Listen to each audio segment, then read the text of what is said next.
You can score two ways, right? You can go like traditional, like the traditional NXL.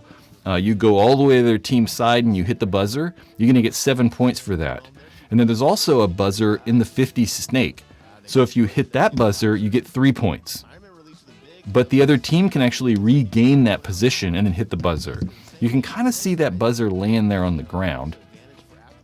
So if you hit that buzzer, you get 3 points. If you hit the opposite side buzzer, you get 7. That's why it's 7-7. But one of the things I find kind of weird is if we're doing 3 periods or they're doing 3 games within that match and there's 7 points, it's like if you get 7 points in a row, like you have a 14-0 score, it's literally impossible to come back. So it kind of like defeats the purpose of that the other game within that match, that third game.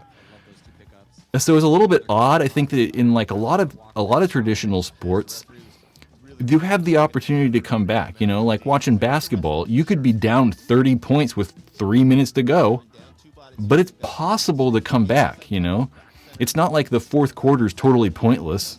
It's not, you know, it's not like, oh, you're down 8 points and it's totally impossible to come back. You know, there's always a possibility to come back. You can always come back in football or hockey or baseball. It's always possible. So with making that last point just totally pointless is kind of weird. You know, I think that the goal with this was to try to speed stuff up, make maybe plays more aggressive. And I just really think that having each game having a 4-minute time limit just kind of makes it faster. And I sort of feel that like if we want to just do that, if you just want to make it a little bit faster, I don't know why we don't make matches 20 minutes long and have like a maximum time of 4 minutes within each game. I mean, that would make it go a little faster. And I just don't think that the format is a problem. I don't think that regular 5-on-5 X-ball is really a problem. I don't know. It's really not an issue, right? Like, I kind of like the slower matches sometimes. They don't always have to be super fast. You know, I don't need, you know, them to have a normal score in a regular X-ball game. It doesn't have to be 5-5. You know, I'm even liking 2-1 and like 2-3. You know, it doesn't have to be like insane fast paced. I should say the real problem with the NXL trying to gain more viewers, or, you know, paintball in general, is there's just not enough paintball players, right? So most people that are going to watch, like, say, golf, for instance, they play golf. You know, golf's boring as shit to watch. Like, most people aren't going to tune in and watch the Masters all weekend. You know, that's like mind-numbing.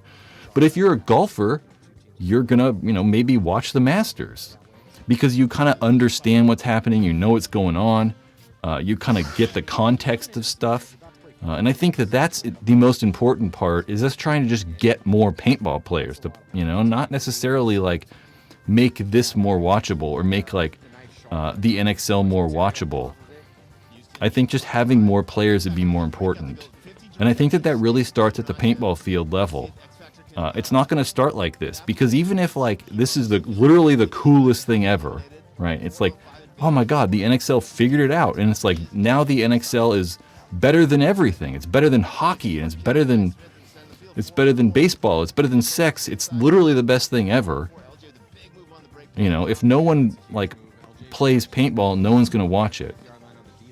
And then you also get people watching it that want to experience paintball, but they go to a paintball field, and then a lot of those paintball fields aren't ran that well. It's really almost impossible to play airball. Like, you can't just go play airball. You have to have a team to be able to play. So, like, that's a problem.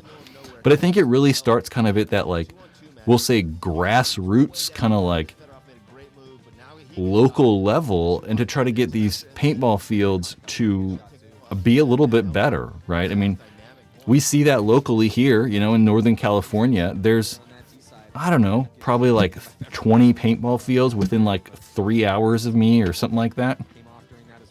And there's some fields that are just not good, and like no one goes there. You know, there's like, man, we went to the field on Saturday and there were 4 people there. But then you go to other ones and it's like 100, 200 people there at 9 in the morning. And it's all just because it's ran so much better. And I think that it's really incumbent on the paintball fields.